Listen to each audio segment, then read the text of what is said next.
সারা দেশের বিভিন্ন পাম্প ও ডিপোতে বিজিবি এবং সেনা মোতায়েনের পাশাপাশি বিভিন্ন জেলায় কিছু কিছু পাম্পে নির্বাহী ম্যাজিস্ট্রেট ও ট্যাগ কর্মকর্তা বসানো হয়েছে। চলছে মজুদ বিরোধী অভিযান। এরপরেও জ্বালানির তীব্র সংকটে কোনো কোনো এলাকায় বিশৃঙ্খলার খবর পাওয়া গেছে। সহকর্মীদের তথ্য ছবিতে প্রতিবেদন। জ্বালানি তেলের মজুদ ঠেকানো, বিপণনের শৃঙ্খলা রক্ষা ও নিরবচ্ছিন্ন সরবরাহ নিশ্চিতে ফুয়েল কার্ড চালুর সিদ্ধান্ত নিয়েছে চুয়াডাঙ্গা জেলা প্রশাসক। আগামী ৩০ ও ৩১ মার্চ জেলা প্রশাসক কার্যালয় থেকে যানবাহনের জন্য ফুয়েল কার্ড বিতরণ করা হবে। কার্ড সংগ্রহের জন্য সংশ্লিষ্ট বাহনের রেজিস্ট্রেশন নাম্বার, চালকের ড্রাইভিং লাইসেন্স নাম্বার এবং জাতীয় পরিচয়পত্রের ফটোকপি জমা দিতে হবে। পঞ্চগড়ে গাড়ির লাইসেন্স দেখেই তেল দিচ্ছে প্রশাসন। লাইসেন্স নেই তো তেল নেই। প্রশাসনের এমন সিদ্ধান্তে রবিবার সকাল থেকে বোদা পৌরসভার বাইপাস মোড়ের একটি পেট্রোল পাম্প থেকে প্রত্যেককে সর্বোচ্চ ৫০০ টাকার পেট্রোল দেওয়া হচ্ছে।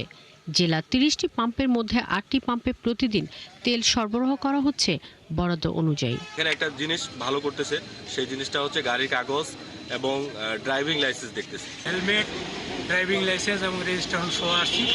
বিভিন্ন তেল দিচ্ছে, যাদের নাই ওগুলো ওদেরকে তেল দিচ্ছে না। কুমিল্লা পেট্রোল পাম্পে ভিড়। ক্রেতাদের অভিযোগ, চাহিদা অনুযায়ী তেল মিলছে না। যদিও বিক্রেতা ও সদ্য নিযুক্ত ট্যাগ কর্মকর্তা বলছেন তেলের সংকট নেই। জি, তেলের সংকট আছে। আমি গত কয়েকদিন যাবতীয় ঘুরতেছি তেলের জন্য। বাড়ির দিনে বোতলে পুড়ে রেখে আবার তেলের জন্য এসে বিরক্ত করি পাম্পকে, তাহলে আমরা কিভাবে তেল পাবো? ট্যাগ কর্মকর্তা আরও জানান, মোটর সাইকেলে ৩০০ টাকা ও প্রাইভেট কার ১০০০ টাকার পেট্রোল ও ডিজেল বিক্রি করা হচ্ছে। একটা করছি ৩০০ টাকা, সর্বোচ্চ ৩০০ টাকা দিতেছি। এর নিচে যারা যতটুকু নিতে পারে আর কি নিতেছে।